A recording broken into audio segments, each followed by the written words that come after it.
hand on your heart, look up at the sky, smile and say, hey, I'm alive. Thanks for being alive with me today. Hey, so today I am super stoked because I have gotten the opportunity to demo something that I am super passionate about. I am very passionate about drug-free peak or psychedelic experiences, drug-free, non-ordinary states of consciousness.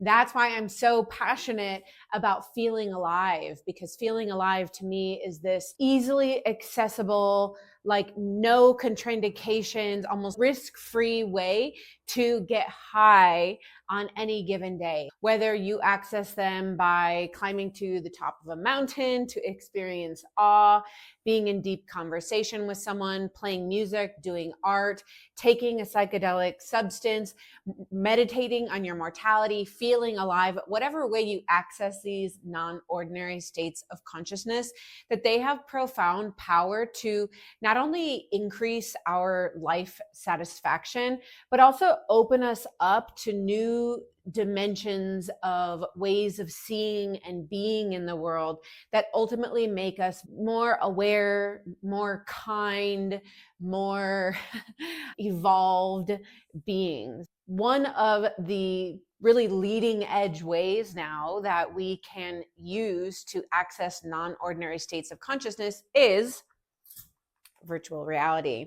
And the company aNUma that I am working with to do this demo, they actually create virtual reality experiences designed to access transpersonal or peak states of consciousness to help us with a variety of factors, whether that be our mental health, becoming more comfortable with our mortality, or just pushing us along on our personal and transpersonal growth journeys. So what are we doing today? I am participating in a demo of their product or experience called aNUma ClearLight.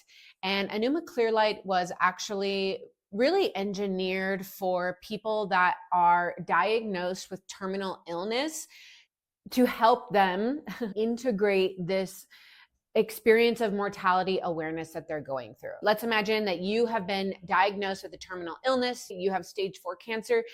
In that event, you are being forced to engage with and confront your mortality in a way that maybe you never have before. It can be very distressing, it can be very confronting, and without proper tools, it can be very difficult to navigate that. Now, in my experience, when I had 3 of my friends die in the span of 6 months, back in 2014, I did not have the tools at all to process and integrate that instance of mortality salience in my life. So what happened? Well, I went into 1 year of deep death anxiety where I was constantly having visions of myself and others dying. I was afraid to walk across the street.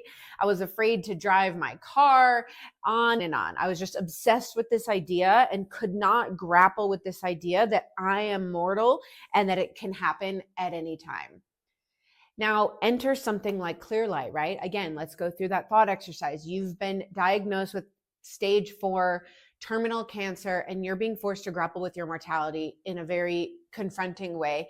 And you don't have a lot of time to do it, right? Maybe you're given weeks, months, a few short years to live. If you can actually use external tools to help ease that transition so that you can make the most of your time alive. And I believe that goes for whether or not you have been diagnosed with a terminal illness or whether or not you are like me and mostly healthy, but could ultimately get hit by a bus walking across the street at any given moment. We all need to come to grips with our mortality. I really believe that engaging and embracing with your mortality is one of the most profound things you can do for your happiness, for your presence, for your courage, for your authenticity, for your enjoyment of life and the present moment of being alive. I'm thrilled because today I am getting the opportunity to participate in this aNUma ClearLight demo in which I am going to be engaging with other real people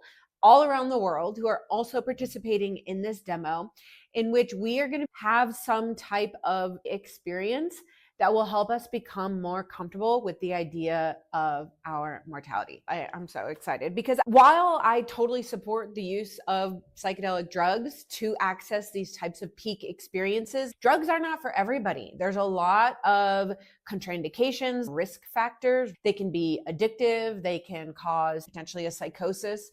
For example, they can be difficult to get. They're mostly illegal. The barriers go on and on. And while the psychedelic renaissance is happening now, and I think it's amazing, we cannot overlook the drug-free ways that we can access these peak experiences. Today is an exciting day, and I'm going to take you along for the journey. So we got the whole thing. I'm doing the experience. I'm interviewing the CEO, and we're going to get the full download on the power of VR to open the hearts and minds and spirits of the people of the world. For the demo, aNUma sent me on loan a VR headset to use for the experience. So I unboxed that. Then I was to take a short orientation where someone hopped on a Zoom call with me, this wonderful guy who works with aNUma, and he walked me through setting up the headset, getting it synced with my Wi-Fi, giving me a little tour of how to hold the hand pieces or whatever they're called. And then later that day, I had the actual experience. I just finished and it was really beautiful and unexpected.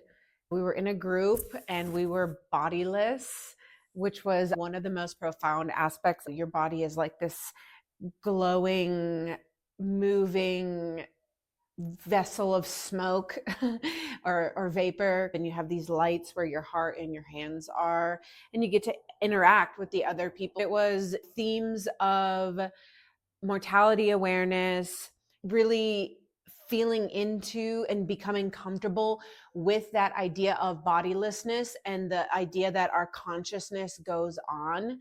That was a really profound experience. And there was also this theme of setting an intention for one's life and then sharing that with the others. I'm all about setting intentions, but something about doing so without my body, it was like I was setting my intention from the perspective of my soul.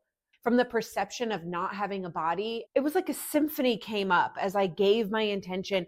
It was like that intention was really coming from my soul. It was powerful. The facilitator was incredible, truly as good of a voice as the guy on Headspace.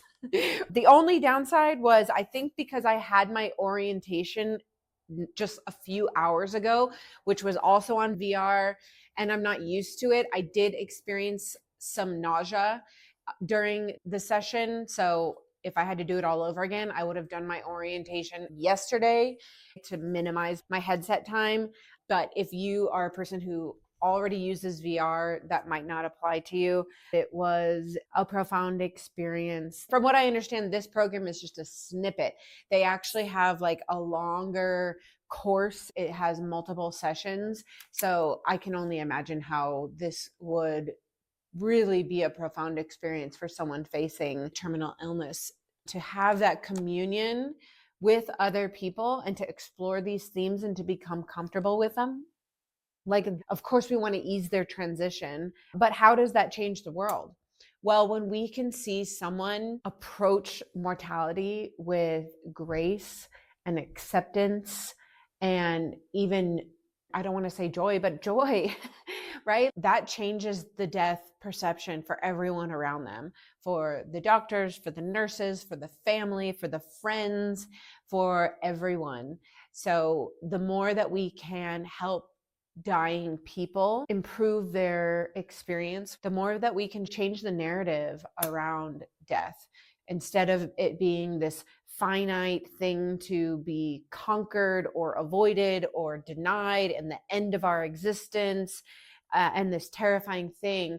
The more that we can change it to something that is a natural part of being alive and the logical continuation of our existence, and something that can even be a really beautiful communion with all the other humans that have been born and died before us, and whatever lies for us on the other side. Welcome to Be Alive with Kate Manser. I am thrilled to have on the show today Gregory Roufa. And man, we've got so much to talk about, Gregory. Non-ordinary states of consciousness, mortality awareness, awakening experiences. Welcome to the show. Thank you, Kate. Wonderful to be here with you. And Gregory is the CEO of aNUma. And aNUma is a company that provides non-ordinary states of consciousness and healing experiences through the use of cutting edge technology like VR. And I got to have my own VR headset and have this amazing, really beautiful experience just a couple of days ago. So thank you for letting me join in on that demo. Of course, it's our pleasure. And you said that it's mine, but it's really, there's a team effort behind this. A number of people worked very hard to make the demo that you went through happen. Tell me, what was your experience like? Gregory, I have to tell you, the most profound moment I had in that experience was we were asked to speak what our life intention is. And I just spoke whatever came up for me.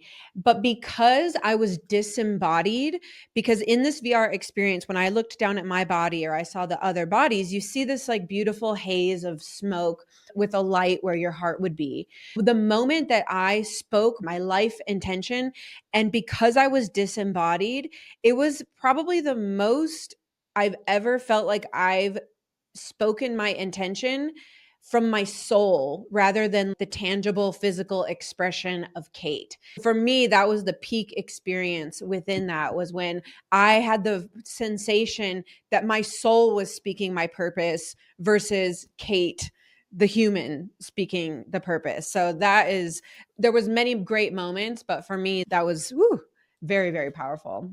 Wonderful. Yeah. Our intention with our experiences generally is to bring people together in a well-facilitated space and give people an experience of deep interconnection with other humans. And what we hear consistently, based upon the aesthetics that we bring to the table and how we hold the space, is that people feel more free to be themselves, to be their authentic selves, than they've ever felt before. And particularly in those sorts of spaces, they don't feel self-conscious. They feel more able to express from their heart.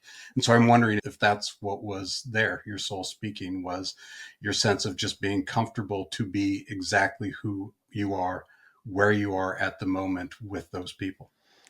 Exactly. And I think it was also, that disembodied aspect, which I know that one thing I love about aNUma, the work that you and your cohorts are doing, is how deeply rooted in research your work is. I mean, everything you do, from peer-reviewed research, typically in these academic settings. And so I just felt really, that creates a layer of trust, right? When you're participating in the experience, that this isn't right, like some gamer just created this, which that could be great too. But the fact that this is done with such thought and care and the research behind it. So yeah, when I was able to have that experience and then witness other people, that's a huge part of what you do as well. Like you said, this essence of the interconnectedness.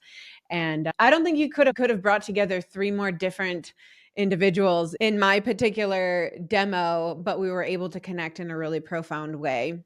Beautiful.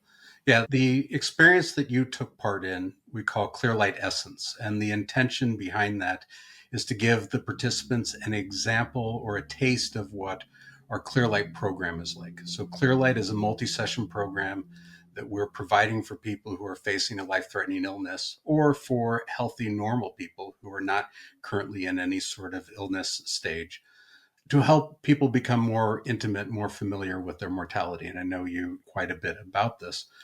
I'm curious how that aspect of it. So we've created dozens of different types of experiences in our platform, the aNUma platform.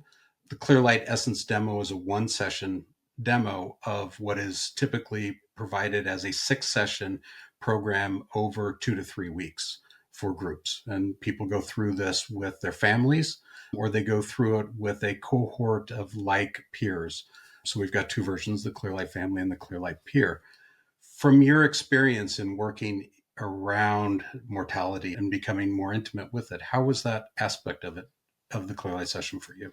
In my particular demo, I didn't feel like it really necessarily fully centered on mortality. There was definitely mortality awareness aspects in there, but I mean, because I'm such a mortality awareness enthusiast, or obsessed person, I was like, oh, we're going to go deep and I'm going to be on my deathbed. And but really, you incorporated so many aspects of the transpersonal, right? Like the beyond human, our mortality, our disembodiment, our intention, our spirit, that interconnection. Again, it's this really beautiful matrix or nexus of all of these transpersonal aspects.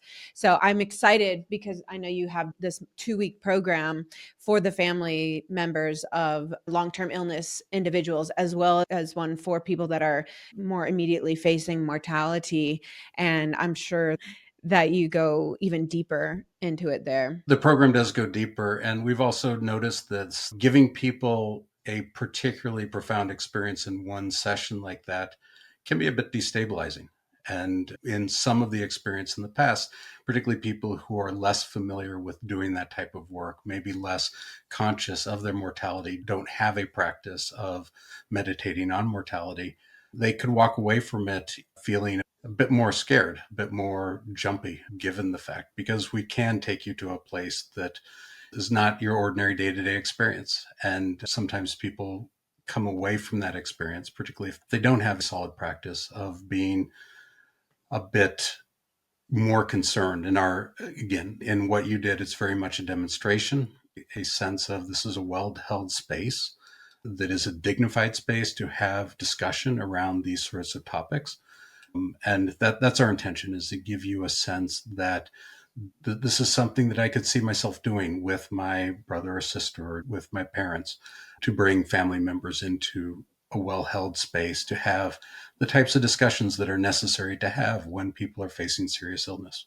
I mean, when we first talked, I was like, I want to see an aNUma experience booth in every airport and every convenience store, so that people can, even if I'm, of course, and you are too, very passionate about mortality awareness, and not just passionate, like the scientific, the psychological and spiritual effects of having this experience with mortality awareness, but even the other aspects that your experience brings, which is, again, that disembodiment, the connection with other humans, the ideas that we are more than our physical body, and this weightlessness that comes from having that VR experience. I could see just people, like, I don't know why this airport thing is so stuck in my head, where you just go in this booth and it's like just even a 5-minute experience where you put on the headset and you have the music and you have just like a 5-minute guided experience where you remove the weight of your problems from your shoulders. And so I want to talk about the shift that your company just announced, because it sounds like you're really widening your scope. Can you talk to us about what's going on in this big announcement that you've had? Well, yeah, absolutely. We've been working on aNUma for the past 5 years. And from the beginning, it's been about how do we create experiences of embodied interconnection with people using technology. And part of that comes from the general sense that we have, hypothesis, that the world's kind of crazy right now. And people are crazy living in this world that is crazy. And that it's not the world that our bodies and brains were made for. It is very fast. There's a lot of novelty. There's a lot of surface, and there's a lot of disconnection. And there's a sense that people are disconnected from nature. They're disconnected from their own bodies, and they're disconnected from other people. And so healing experiences of deep, profound interconnection is what we're aiming for. And so we built a platform to help do this in virtual reality.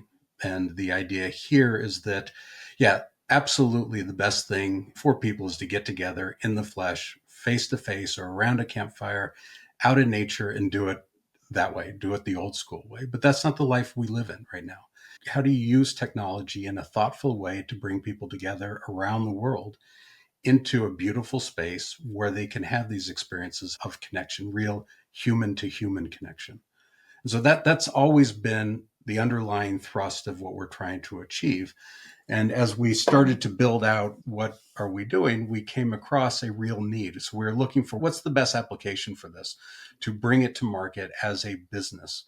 What we're looking for there is where can we provide specific benefit that is unique to the sort of service that we can deliver that is not being met by other services out there. And the place that we saw this consistently was in serious disease care. We heard from oncologists, from nurses, from palliative doctors, from chaplains, how any tool that they could use to serve patients who are facing essentially existential distress, but the fear of the fact that we're mortal, and help them come to some form of acceptance of the fact that we're mortal so that they can open up around how they're really feeling there and have the sort of conversations that they need to have with their family and loved ones.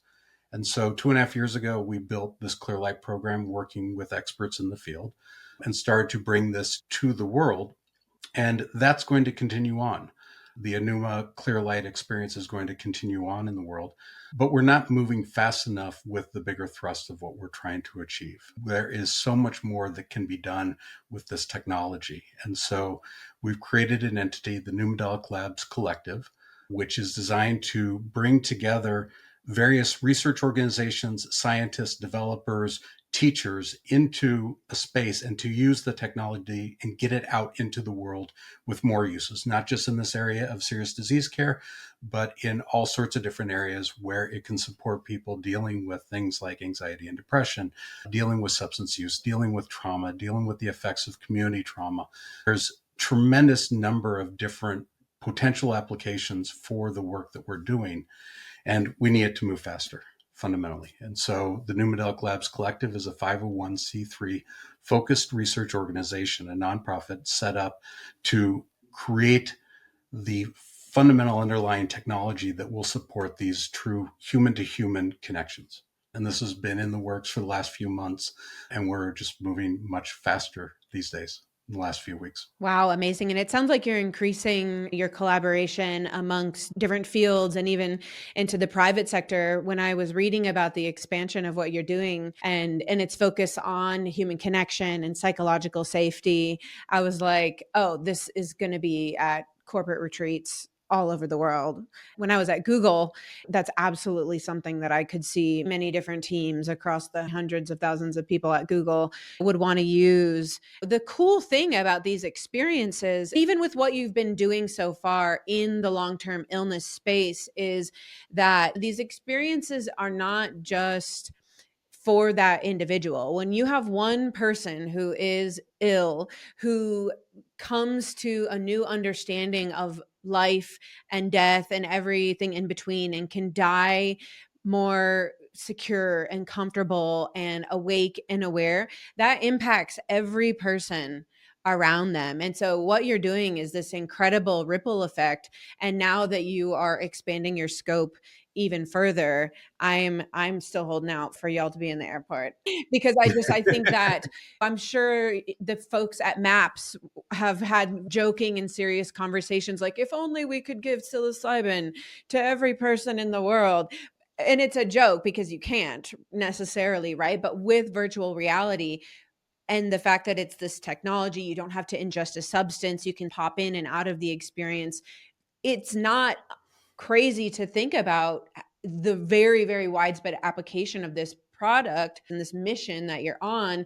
And if you start to think, if we could give 20%, 30% of the population, even a 5 to 10 minute mystical experience, I mean, the ripple effect that can come from that. I know, like, I see your smile. You're like, I've been thinking about this for years, but I feel like you really have the power to change the world right in your hands. And so thank you for the work that you're doing.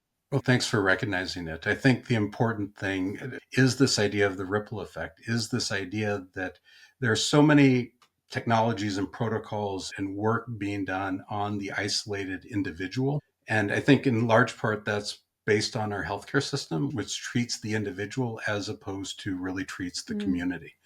And so the community and the family, relationships. I think one of the fundamental principles of the work that we're doing is that relationship is fundamental.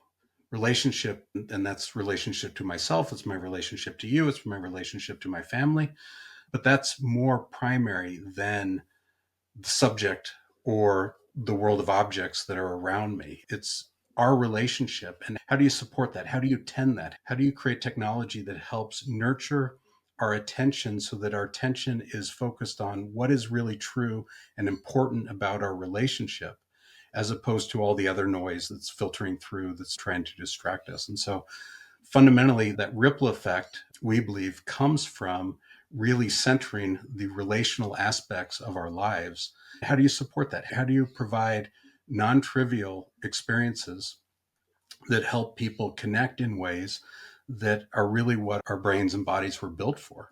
We grew up in deep intimacy. We evolved in deep intimacy to place, to nature, to our tribe. And we knew everything about everything. And the amount of novelty I mean, we didn't know much at all relative to what we know today.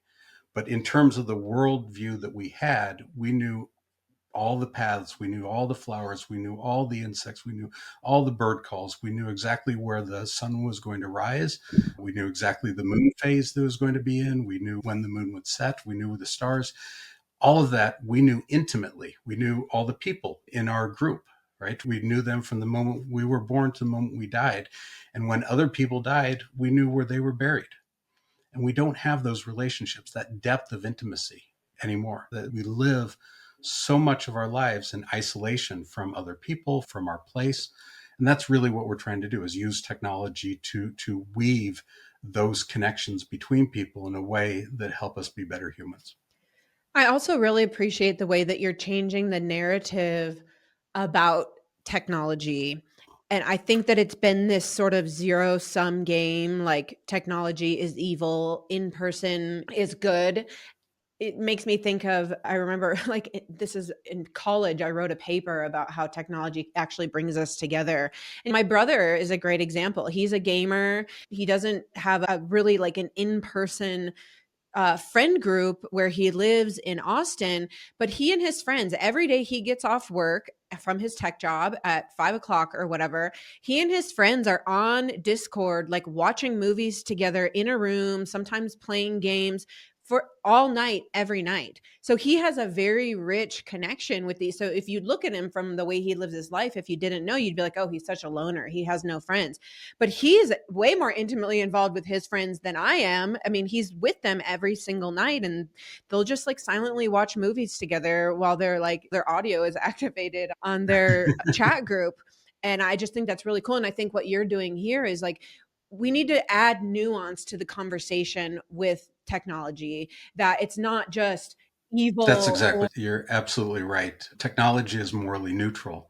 It depends how we use it. And to be wise consumers of technology, wise users of technology, wise stewards of technology is really the challenge of our age, I think. Because otherwise, if we don't figure out how to use technology to scale our response to the challenges that we face, because fundamentally, the challenges that we face are collective action problems. They depend on us to make sense of the world together in a consistent way and to respond to our understanding of that world in a consistent way collectively. And that's what's necessary in the mental health crisis. It's necessary in our political crisis. It's necessary in what the economy is doing to the biosphere of this planet. And so the only way forward from our perspective is to really nurture, how do we be better humans to each other? And consequently, how do we be better humans to this planet? And I think you're exactly right. We have to use the technologies because we're not going back. The technologies aren't going away. It's how do we best use them in a way that is in the service of all life, as opposed to just my life or my bottom line or my profit.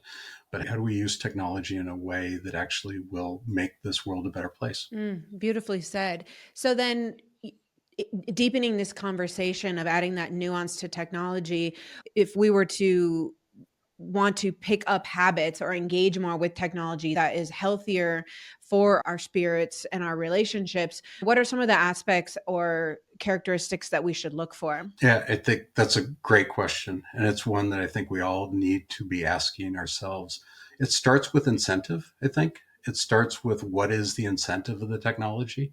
And social media, presumably, when social media started and when Facebook started, it was incentive. Well, in the Facebook case, we have a number of different stories, but it very quickly got captured by capitalism to grab attention. And we live in this attention economy.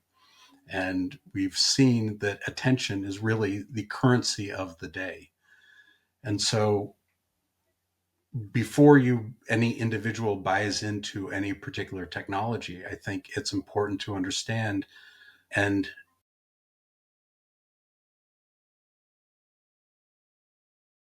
to be a good steward of your own attention.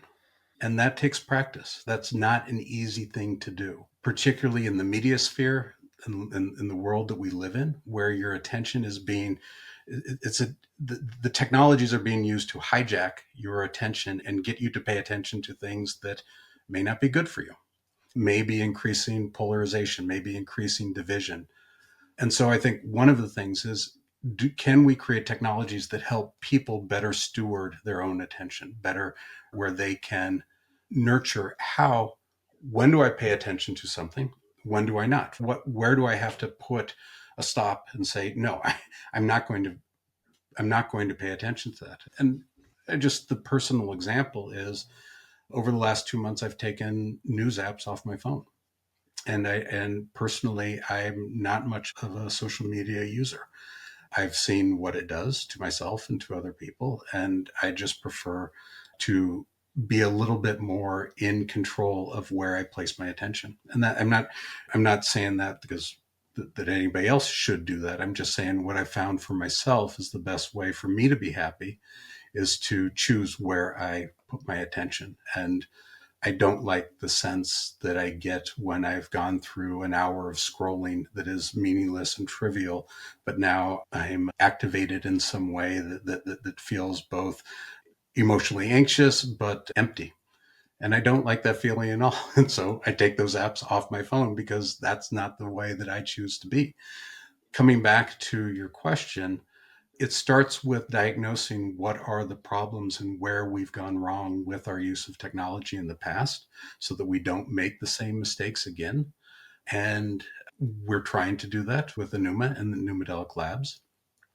And it comes from learning and studying what wisdom traditions have taught us about wise use of our own attention and better how to better discern where and when to place your attention on what things. And that's our grounding. And so you talked about our lead designer is a Tibetan Lama. And he's been trained over years in what is wise use of our attention through meditation. And I think most of the people at our team have a personal practice, which helps everybody. And again, I'll just speak for myself, but in my day-to-day, my daily practice is essential to me being able to end the day feeling good about myself and where my time went. And so again, I'm just speaking for myself, but it's critical. Otherwise, I see so many people who are unconsciously driven by the mediascape, which ultimately is driven by some profit motive, it seems like, or some other attention grabbing thing, which isn't good for the end user, isn't good for the consumer of that media. And so for the most part, turn it off. What we're trying to do is bring people together in a relatively neutral space to open them up, to be real with each other, to be vulnerable. And in that space, nurture compassion, nurture empathy, nurture communication, support people to be really present. I mean, it's a very simple thing, but it's so hard, right? To actually be truly present at every moment, at every time. And so those are very simple things that we're doing, but providing a safe space for people to get very present, to open up, to become vulnerable, to be supportive and to communicate from that very real place of themselves. It's a very long-winded answer, and I'm sorry for That's monologuing beautiful. there. I mean, you spoke on the high value of the currency of our attention. And we typically think about that as like the currency between the tech giants who are using that. But I mean, the way that you spoke about it is it really empowered me to think about it more of my currency of my attention and how it applies to my life. And that's very, like I said, empowering, and it's a different conversation from time, right? We're always like, oh, how are you spending your time? But this is about the currency of our attention. And you spoke about deleting the news apps from your phone. I have found recently that what's working for me is on the scale of vice of consumption of digital content is really trying to lean more towards long form. So spending less time scrolling on the short form apps and more like on TikTok now that my algorithm is like all long form. Like every video I get is like between 5 and 10 minutes. And that just feels better for my brain when I'm able to like sink into something than just constantly changing every few minutes. And so, but you spoke very diplomatically about like, find what works for you, like start small, pick something that you want to change about your consumption of technology and experiment with it, is what it sounds like. Well, and know that you have a choice, right? I mean, that you don't have to be driven by the things that you see. And we're at a interesting age with my son, who's turning 13 at the end of this week, and trying to be both a good model for him, but also guide him in how to use his phone and to use media in a good way, because it can be used for good. And as you said, like Discord can be great for fostering real connection, even though it's at a distance. But it can be great. It can also be incredibly toxic. And part of that is, who do you choose to hang around and how do you choose to show up in those settings? I know for myself, I'm very ADD.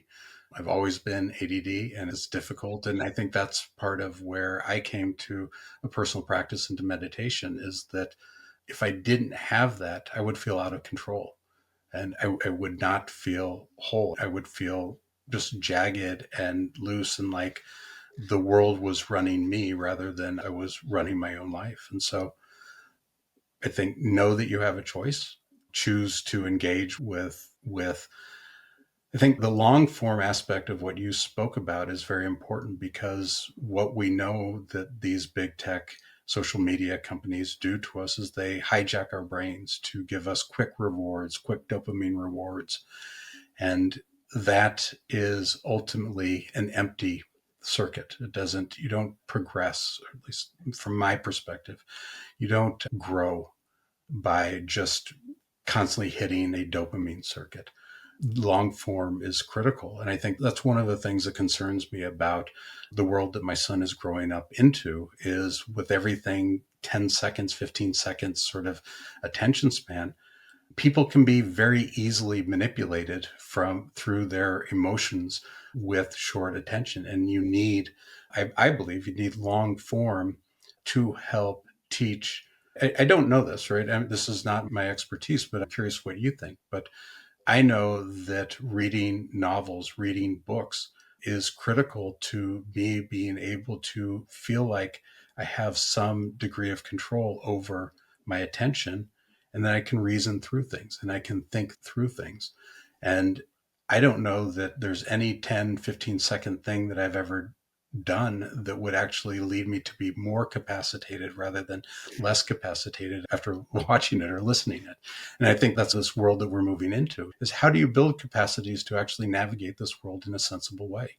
That's what people should be asking themselves. How do you train your brain to And think?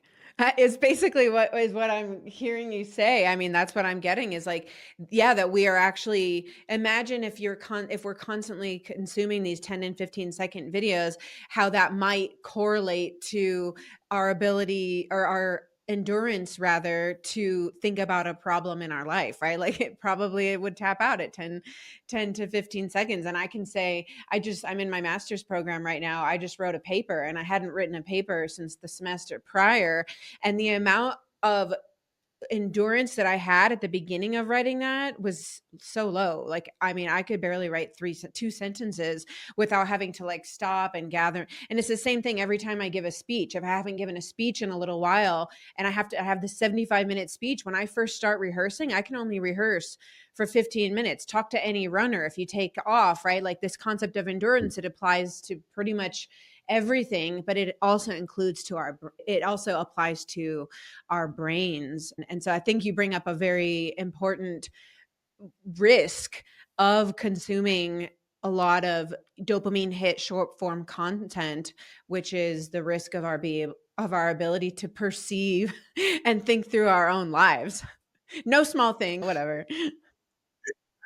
Well, but it's responsible for the world that we find ourselves in. And each of us as individuals have a responsibility to take control of our own attention and consciousness and explore that in the right way. There's a book that recently came out, Chris Hayes. I don't know him very well. I know he's an MSNBC, but I saw a short interview with him, and he wrote a book about attention, which, as I understand, traces the history. Do you know about this book? I've heard of Are it. you Yeah, familiar I with will it? make sure to link it for people in the show notes here. But what struck you about it?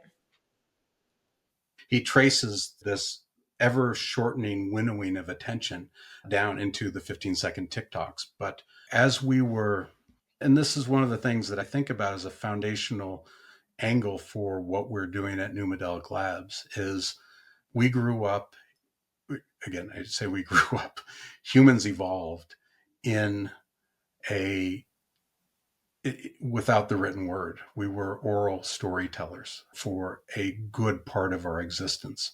And the degree of memory capability that had to come about in order to be able to remember all that before we could write things down, remember what's important to remember. Well, you had to keep it all up here, right? And we told stories for us to be able to remember that, and we connected it to the world that we lived in. And I come back to this idea that what I tried to articulate earlier of, if you imagine what life would have been like 20,000 years ago, the amount of novelty that crept into our life on a day-to-day basis was absolutely minuscule.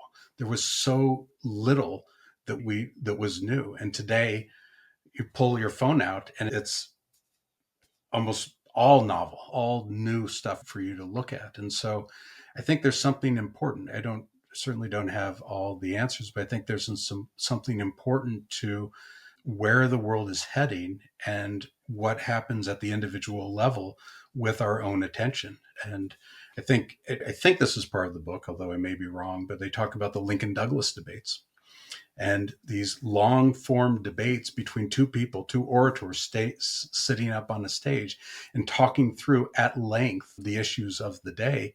And people went to it as a form of learning, as entertainment, both learning and entertainment, but that people would sit at rapt attention for two people dialoguing through an issue of the day for 2 hours is incredible, right? Does anybody do that anymore? So, so I think that it's something for us as a society to pay attention to, is where our attention is going. And is it going to frivolous videos that just make us want or crave or desire something, or are they going to us improving how we engage with the world? And ultimately, I think technology can be a great tool to helping us better engage with the world, but you have to use it wisely. I always like to celebrate when people have made intentional choices to change their lives in whatever way. I'd love to talk about where you came from, what triggered your transition, making that really intentional choice to go into your second life career now, which is, working with a company that's so spiritually and communally focused. What triggered your transition to want to go into a more whole person type of endeavor? I had the great luxury at the end of the previous career, the previous company, which was a company called Corrigo that I co-founded, to be able to choose what I did next. So I didn't have to immediately get a job, and I could choose what to do. And my son was 6 at the time. And I was thinking about the world that he's growing up into. And I so love this planet. I so love being alive. And yet I'm greatly concerned about the direction that everything seems to be headed, the trajectory that we're on. And I started to learn about that. And I think fundamentally, it's this idea that we live on this jewel like planet, which is truly heaven on earth, this gem of a place that is Eden. And yet we treat it so poorly. We don't have an appreciation for it. It's what it seems like. And I went through, I would say, a spiritual conversion where I definitely would have considered myself an atheist or maybe agnostic 20 years ago. Through different experiences, had a spiritual awakening, I guess people would call it, where I saw myself as just a child of this earth. And the way that I conceive of God is nothing supernatural. It's all what nature is. It's all what this planet is. It's all what this incredibly complex and beautiful biosphere has done to create this abundant diversity of life. And I see humans degrading it, disregarding it, underappreciating it in the service of what? Earning money to do what? And I'm not, money is very important, but to be able to live in our lives and to have food on the table and a roof over our heads, incredibly important. I'm not saying money isn't important, but so many people are living with scarcity mentality, in fear, scarcity mentality at a time when there is so much abundance and even overabundance on our planet. And so, getting to your question, it was just, what the fuck's going on? And if things continue on the trajectory that they're on, we're gone. We humans are gone. And maybe most complex life in this planet is going to be gone if we continue on the trajectory. And so I see that there are multiple different risk factors for destroying or significantly creating suffering on this planet. And the slowest moving of those is the climate or ecological crisis, but it's very real. And I can see, we're seeing it in our lives today. We may not be paying attention to it, but the fires up there in Northern California a few years ago, the fires in Maui, the fires down in LA in the last month. These are a consequence of what we humans have done to our planet. Fires have always existed like that, but the way that we build and the way that we continue to modify unconsciously our biosphere, that is increasing the wind speeds, that is increasing or decreasing precipitation at different times, is that that has real consequence. Anyway, I will answer your question. Looking at all this and looking at the trajectory, I'm like, I need to show up for my son in a way that he will ask me sometime, did I know this was going to happen? And what did I do about it? And my answer is the work that I've been doing for the last 6 years. My answer is that I am, in my own small way, trying to create something that will nudge humanity in a better trajectory than the one that I think that we're on. Oh my gosh. Yeah, I just want to hold some space for that really poignant question that you just posed, hypothetically, from your son to yourself in 30 years or however many years, which is, did you know this was happening, Dad? And what did you do to protect me? Essentially, I'm paraphrasing, right? I want to activate everyone's mama and Exactly right. papa bear energies out there because that's really what you were leveraging, is like, you have this deep love for your son. You want to protect him, and you leverage this sort of hypothetical papa bear energy to, not hypothetical, actually. I mean, hypothetical because it's a scenario, but it's very real. The question, what did you do? And I think a lot of people, the question was about agency, and you answered it actually in such a gorgeous way, because I was talking about the agency that you had to go from choosing working for your first company to choosing your second endeavor, which is more spiritually and ecologically and communally focused. But you talk about the agency of just doing your part. And I think so many people get crushed by, I'm just one person. What could I do? You're not waiting around to say, is this enough? You're just starting and you're going. And from all the things that I learned at the culture at Google, some not great, some absolutely amazing, the most profound lesson that I learned from my time there was any one person can change the world. You just need to start. And you embody that so beautifully. Thank you. Thanks, Kate. I appreciate that. Yeah, I know for sure that it's not easy. I also want to say, right, like you're running this organization. You've spoken in other interviews how, yes, it is possible to be ahead of the curve in terms of technology, and people, from may not have gotten what you did, especially at the beginning. And you're working on funding as a nonprofit organization and evolving. And so it's not easy, right? And so that's what I want people to understand. And if you have any comment on that in your journey and how you make it worthwhile despite all the struggle, I'm sure people would love to hear. Well, life is tough. And I think life, particularly in the world that we find ourselves in today, it can be difficult. And I think each of us as individuals have a responsibility to bring light and levity and joy, and not ungrounded positivity, but grounded positivity of appreciation of the beauty of life and the beauty of connection. And I trust in humanity. I trust in real, beautiful acts of kindness that I see show up every day from neighbors, from friends, from messages around the world. So we're just doing our little part and trying to be humble, do our work with humility, because we don't have all the answers for sure. But that's the benefit of the Numadelic Labs, is that we saw aNUma was operating as a for-profit, is operating as a for-profit public benefit corporation. But I'm not sure that's the right entity to be moving to do the sort of work that we really want to be doing in the world. And we're not trying to control, we're trying to say, hey, we can't do this alone. How can we better engage with other people to do this work about engaging with other people? I mean, it's like this meta layer on top of what we're trying to do at the local layer. We're trying to build connection, build community among small groups of people.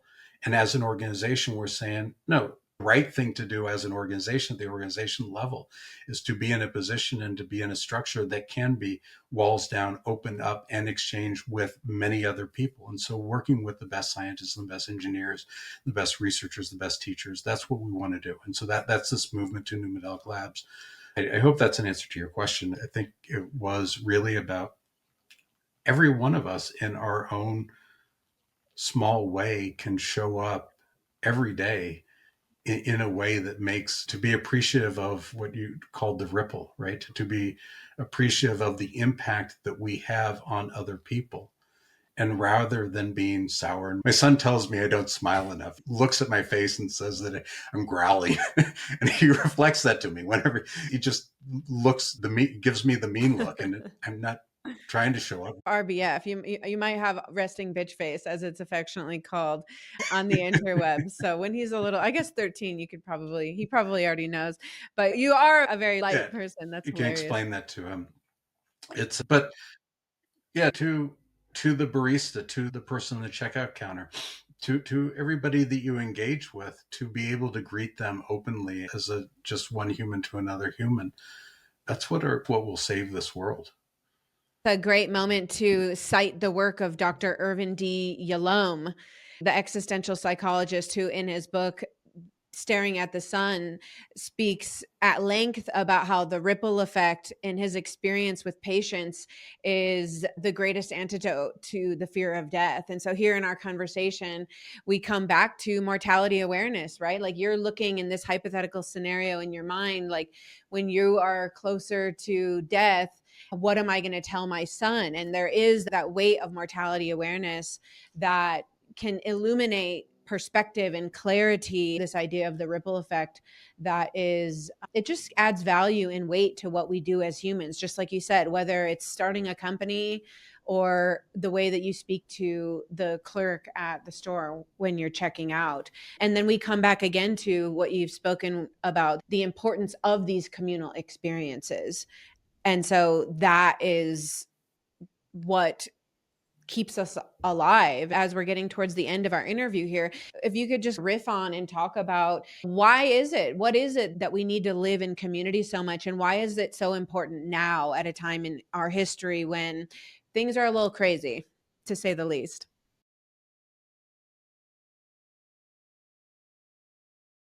What I'd like to share is my experience of working in death work and mortality practice, because it wasn't something that I initially felt called to, and it wasn't something that was part of my consciousness or a conscious intention to focus in this work. And when it came to us about 3 years ago, we were just exploring what were good uses, and we kept talking with different people and just saw this real need from a variety of different individuals in conversation as we're trying to understand what would be good use. And as we started to explore that, I brought that work into my own personal practice. And so, very specifically, I made an intention to remind myself in the morning as I'm starting my practice that this could be the last day that I'm on this planet. And when I go to bed at night, I make a point of, I don't always do this, but reminding myself that I may not wake up, that this may be the last time I go to sleep. And it's a very simple thing to do. It's very simple, but it has had profound effect on my life. And the most direct place is with my son. And I want to bring it back to him because I'm tearing up thinking about it. But 3 years ago, my son lives with his mom for most of the week in San Francisco, and I live in Marin County. And he's with me on the weekends. So I pick him up on Friday afternoons from school, and I drop him off with his mom on Sunday. And before I started to do this work, we would have fun together, but I would also be distracted in conversation with him. And as I started to do this work, reminding myself that this could be the last day that I'm on this planet, I noticed myself really being more present with him and making a conscious decision based upon this, that this could actually be the last time, because I have this very clear pickup and drop off time, that this could be the last time that I'm with him, right? Other parents have many more points of engagement with their children, but we have this very clear, I pick them up, I drop them off, and we talk during the week, but it's really not the same as when we're together. That this could be the last time that we're together. And that forced me to put away my phone, to turn it off, to forget about work, to be 100% present with him. And I was just doing it because I wanted him to have a good memory of me if that happened to be the last time that we were together. But what happened was the way that it just brought our relationship alive, because of how he responded to my pure presence, made him much more engaged in wanting to share and be more open with us. And so our relationship has just blossomed, and we have so much more fun over the last 2 years as I've done this. And it's simply as a fact of me thinking that be appreciative of this moment now, as opposed to thinking that there will always be more time with my son. And I'm appreciative of that moment because of this way that I just remind myself that life is precious and our time here is finite. Our time in these bodies is finite. And so if I can be appreciative of that by reminding myself of that, then the ripple effect that I've seen it in my relationship with him comes back to me order of magnitudes more powerfully. And I just feel ever greater love for him.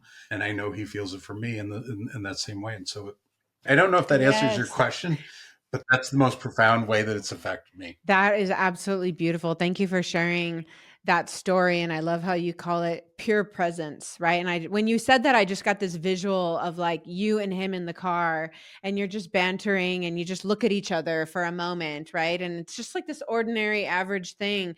But like the presence of you not thinking about work or messing around on your phone, like you're just there with him. And it's this simple thing, but the way you describe it, it adds so much weight and value to how it can, like you said, ripple out to all the different relationships and areas of our lives. And I think it also adds context to when we are in a time of upheaval, how mortality awareness can help be that buoy for us to help keep us balanced on what's important, on despite things are crazy in the world, that we are alive and that we do have people around us that are wonderful and we want to spend time with them. And the work that you're doing and your new company, tell me the name again. Both of the names of the organizations are so beautiful. If you could just tell us the names so that people can note them and look you up, and then explain the meaning behind them, because I know it's very thoughtful and beautiful. Sure. It's the Numadelic Labs Collective. Numadelic.